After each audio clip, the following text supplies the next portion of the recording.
राज्य वेंचणूक आयोगान शुक्रारच्यान गोंयांत आचारसंहिता जाहीर केल्या.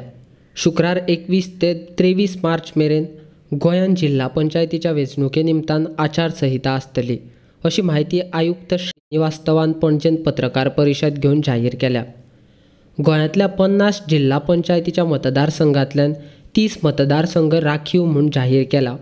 तातूंतले 27 ते 5 मार्च मेरेन उमेदवारांक अर्ज भरपा खातीर वेळ दिला. मतदान 22 मार्चाक जाल्यार निकाल मतदानाच्या दुसऱ्या दिसा 23 मार्चाक जाहीर करतले, अशेंय जाहीर केलां. Good morning. I'm very happy to see that you all have responded to our request, which was sent late in the evening yesterday. So today we are here to talk about the much awaited Jila Panchayat election program. You know, before I come to the real core issue, there have been many types of things going on for some time in various quarters. So I just wanted to put some things very straight. You know, there is a rule of law in our country, everybody knows. When we say rule of law, everything is governed by some law framed by either parliament or assembly and the like. In the matters of election, there are election laws. We all know there is a Representation of People's Act which was framed earlier in 1950 by the parliament, further amended and expanded in 1951. So ROP Act, as we say, this became the Bible, Gita, Quran, whatever you say, on the matters connected with elections. In the Constitution of India, there is an Article 342 which talks about Election Commission of India. Everybody knows about Nirvachan Ayog. That Election Commission of India is responsible for conducting elections to the Parliament, the state assemblies, the President, Vice President. As far as local bodies are concerned, the village panchayat, Jila Panchayat, municipalities, municipal corporations, till 1991, the elections were conducted to these bodies by the government, state government. For panchayat bodies, Secretary Panchayat of the state government was conducting the election. He was the CEO for that election. Similarly, Secretary for Urban Development used to be the election officer for holding elections to urban bodies, urban local bodies, municipalities, municipal corporations. There were many instances in the country where elections were not held for decades to these local bodies. And when elections were not held, the people did not have their voice. You know, Gram Panchayat, as we say, Gram Swaraj, we have heard from the speeches of Mahatma Gandhi, the father of the nation. He spoke of Gram Swaraj. So there are certain matters which go to the people for their own decision. So these small Panchayat bodies assumed a lot of significance. So there was one melody, no elections for decades. Second melody was, the moment elected government comes to state, they used to supersede the previous bodies and hold fresh elections, even if their tenure was not over. So in 1991, by way of 73rd and 74th constitutional amendment, a great change was brought into the fields and realm of local bodies. The 73rd and 74th amendment paved the way for granting local bodies a constitutional status. They became the third tier of governance. Third tier means first is parliament, second is state legislature, third of course tier is local bodies. So they were granted constitutional status. By way of same amendment, they said there is a fixed tenure of 5 years for these local bodies. Third, they said elections have to be held before expiry of their 5 years tenure. Therefore, elections, they said, there will be separate state election commission for superintendence, direction and control of all election related activities in all the states. And state election commission will consist of a commissioner who will be appointed by governor. So this article 243K and 243ZA was inserted in constitution, which brought into existence the state election commission that we know today. And many of even the educated people in the country get confused between the role of Election Commission of India and State Election Commission.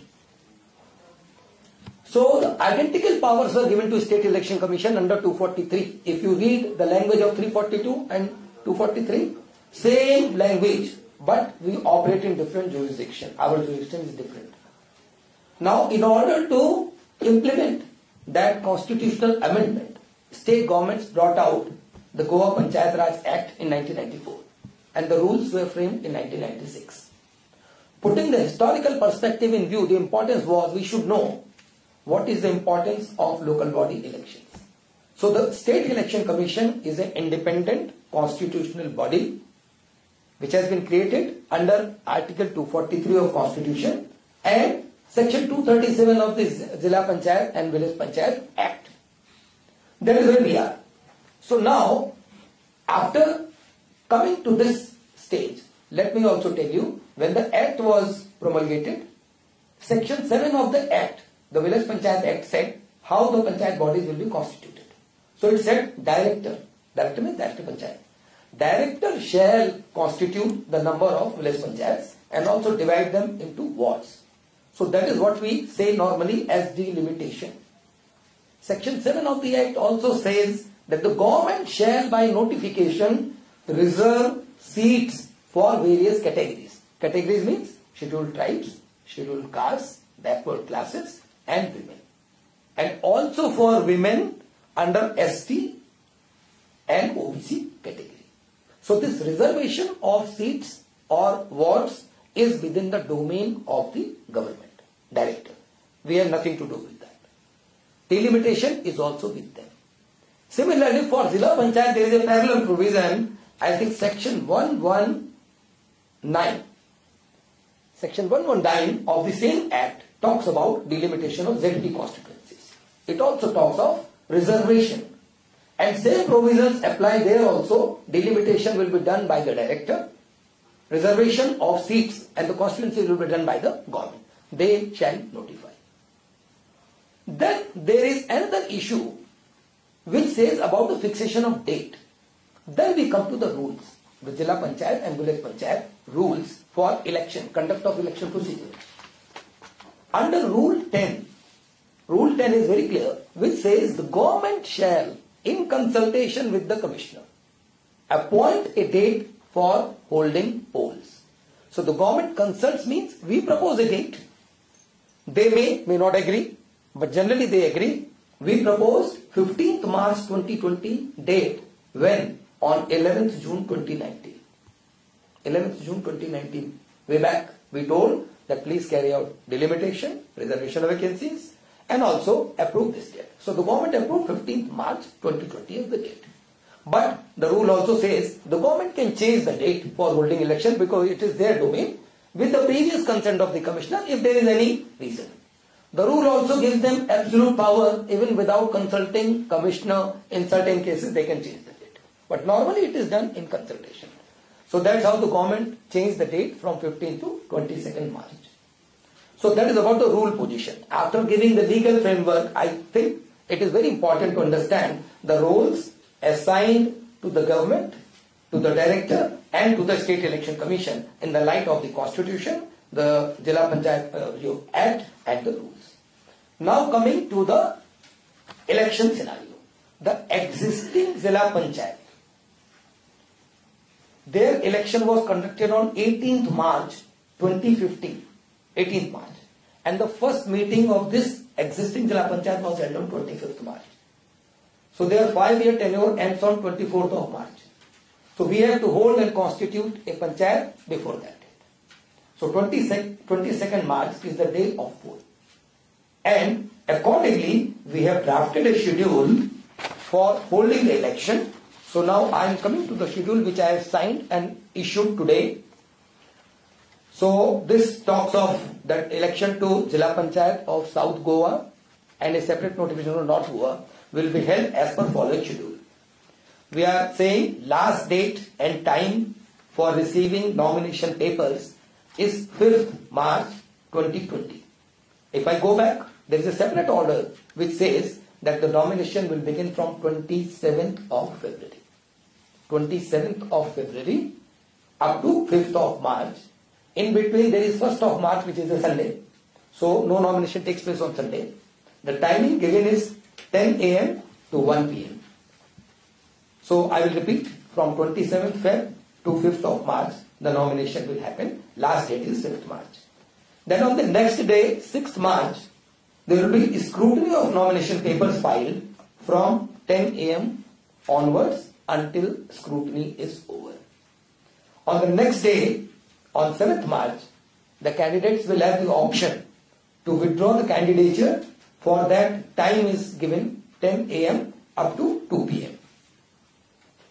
Poll will be held on 22nd March and the timing duration will be from 8 a.m. to 5 p.m. And the counting of votes shall take place on 23rd March, the very next day, from 8 a.m. onwards till the counting is completed.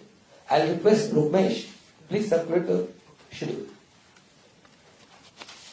Then the nomination paper shall be accompanied with a sum of rupees 500 in case of unreserved seat, general seat, and 300 rupees for persons belonging to SC, ST, backward classes,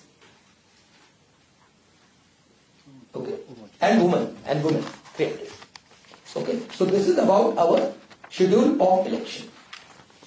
Now coming to the details, brass tacks. We have appointed 15 returning officers, and the deputy collectors are the returning officers. 6 officers are there in North Goa, and there are 9 officers in South Goa. Deputy collectors invariably are the ROs, and their mamladars are the AROs. Now coming to the total number of voters elected. If I can give you the breakup, North Goa has got an electorate of 4,18,225. 4,18,225. South Goa has got a total electorate of 4,11,651. 4,11,651. So this adds up to 8,29,876. 829,876. So let me come and brief you a little bit on statistical information. As everybody knows, there are 2 Zilla Panchayats which are going to poll, North Goa, South Goa. All 50 constituencies, 25 each, will go to polls simultaneously. And the government has issued the reservation notification yesterday. As per the reservation, 1 seat has been reserved for SC,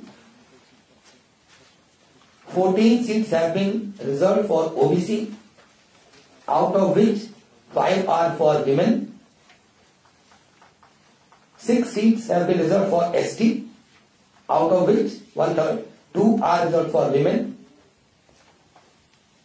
and in all, total seats reserved for women is 17, because there are ST and OBC women, 17. So total reservation out of 50 wards totals to 31, which includes 10 women, because women are also in general category. So 29 seats are unreserved, 31 are reserved for various categories. Total number of polling station is 1,237. 1,237. 1,237 total number of polling stations, out of which 641 is in north, 596 is in south. Is that clear? We will be appointing general observers and also expenditure observers, one corresponding with each returning officer. Then police department will be deploying police force. One important issue which I must tell you, that the voting here will take place with the help of ballot boxes and ballot paper. Our law says that. Ballot boxes. And the expenditure limit fixed for each candidate for expenditure to be incurred is 5 lakh.